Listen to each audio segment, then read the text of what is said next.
Are Sheffield United sleepwalking towards a potentially problematic season in the Championship in 24-25? The Blades just relegated from the Premier League. Normally, in this parachute payment era, we would take any team just relegated from the Premier League and assume they're going to be in at least the top four next season. But the noise, or lack of noise, coming out of Bramall Lane at the moment suggests it may not be the case for the Blades unless we see a bit of change before, well, let's be frank about it, kick-off and the end of the transfer window.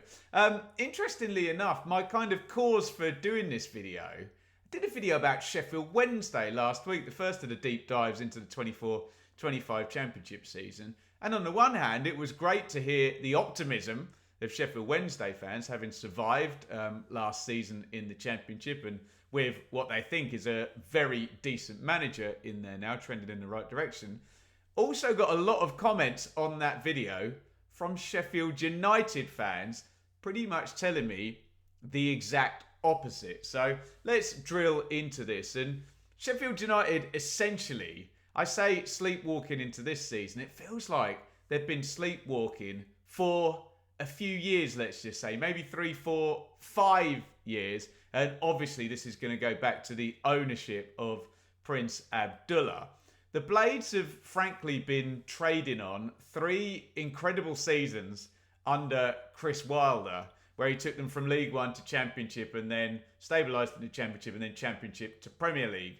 Yes, they survived the first season. Survived, finished 9th in the table. They were outstanding in the first season in the Premier League. But we all know that the climb up the cliff edges, the rocket launch from League One to Championship is just an absolute game changer in terms of finance at a club. And sometimes we feel one promotion to the Premier League can literally buy you 3, 4, 5 years after that. And that's kind of been the case for Sheffield United, hasn't it? Obviously, they had the incredible 9th place finish, but then abject relegation. I don't necessarily put that on the owner in terms of that I do always peddle the narrative on this channel that a very sharp rise is often followed by a very sharp fall. So you can kind of buy that, but then down into the Championship, bit of a fallout with Chris Wilder. Feels like for about 3 years he's been trying to sell the club as well,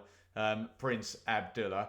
Into the Championship, Jokanovic, that didn't work. Okay, anyone can, hire the wrong manager. But there was a bit of a sense that they were sort of doing it on a shoestring. Missed out in the playoffs in that first season. And let's be quite frank, the door was open then, and it was Nottingham Forest that the Blades lost to, didn't they, in the playoff semi-final with Luton and Huddersfield, the other playoff semi-finalists. Paul Heckingbottom's in, and you've got to say, they managed to hold on to enough of the assets, and Heckingbottom deserves a lot of credit given how we're kind of analysing Sheffield United's sort of lack of ambition under this ownership. Did a great job to get them into second place behind Burnley and back into the Premier League. And again, you can almost say that one promotion, you then survive the Premier League, you then get the parachute payments, use 2 of the 3 years of those, they're back up, and then the cycle continues. But just horrible attempt to stay in the Premier League from the Blades last year. And I think everyone was very worried. Pre-season issues, which we think we're having again this season in terms of organisation, and the strategy, frankly, of selling Iliman and Dai and Sander Berger, who along, I think, with Anel Ahmedodzic, were the 3 best players at Sheffield United in the promotion season. You're going to sell 2 of your best players as soon as you go up and sack the manager not long after. Just horrible, horrible attempt to stay in the league from the Blades. And I've just made a note, actually. I mentioned the 3 seasons that have set up this kind of 5-year period of prosperity for Sheffield United.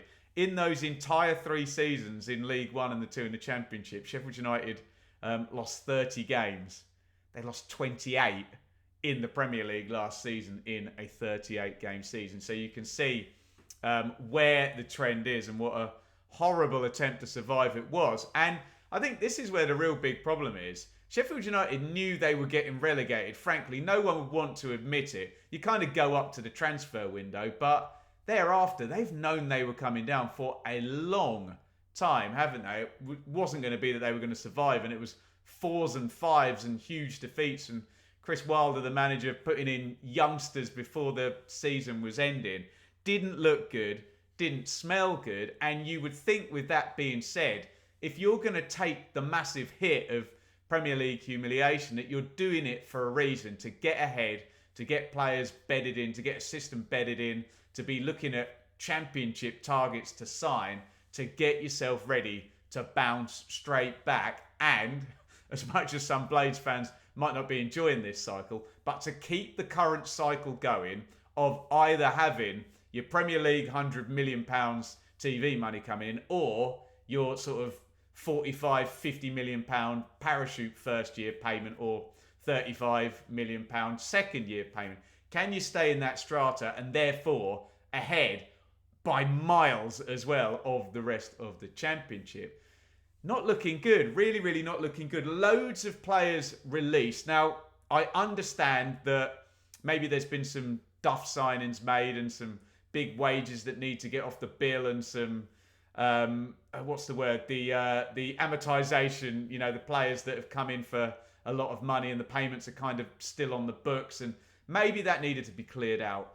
I get that, but we're in a tournament summer, aren't we, where all the transfer business, even for a championship club like Sheffield United, everything gets pushed back, doesn't it, because of the cascade effect from the top agents and the top clubs, and the Premier League's business shifting back a little bit because the tournament doesn't finish until July the 14th. But if 10 players, I think I've got 10 players going out. Jamie Shackleton, who's a fair enough championship player, has been at Leeds, has come in on a free, but this imbalance of players going out and not coming in is not looking good for the Blades. Remember, they've got a -2 point deduction from their last season in the EFL with a defaulting on some payments. So it all looks a little bit concerning. There's a big comparison to what happened at Leeds United last year, where, and this comes into Prince Abdullah possibly selling Sheffield United, where we knew a Leeds takeover was going to be happening, but the EFL these days are pretty thorough, actually, in terms of these takeovers, and they tend to take rather a long time. So if the news that we're hearing that Sheffield United are going to be taken over this summer is true, it's been delayed and delayed, and ultimately that cost Leeds United last season in terms of their bad start, bit of disorganisation for the first month of the season. And I also think Leeds came down in a much healthier position, frankly, than Sheffield United are in terms of squad and, you know, the kind of basic core position of a first 11 that could go ahead and attack the championship and, as is expected from a year one parachute team, be either chasing for the top two or at least in the top four and comfortably in the playoffs, looking to continue that TV money cycle that English football kind of exists in. So, look, I put their Blades in a mess. It does seem completely down to the owner, doesn't it? And the fact that I think he wants to move the club on. And it's the classic thing, isn't it? I guess you and I, mere mortals, chatting about this on the internet, the biggest asset we'll ever own is a house. And if you want to get short of a house and cut your losses, you're not going to replace the shed and build a conservatory and spend loads and loads of money on it just before you sell it. You're going to kind of try and get as much as you can for it and keep the thing as neat and tidy as you can and as sellable as you can, rather than investing in it. And it feels like Prince Abdullah is doing that. And the issue is, if this drags on and there's mass inactivity during this transfer window, Sheffield United could really be setting themselves up for a fall and wasting that giant opportunity that you have as a year one parachute team in the championships. Let me know what you think. If you're a fan of Sheffield United, is it doom and gloom? Can they get around this and get themselves into what is expected to be a promotion push? Let me know your thoughts in the comments. Blades in a mess. Are Sheffield United sleepwalking their way into the championship?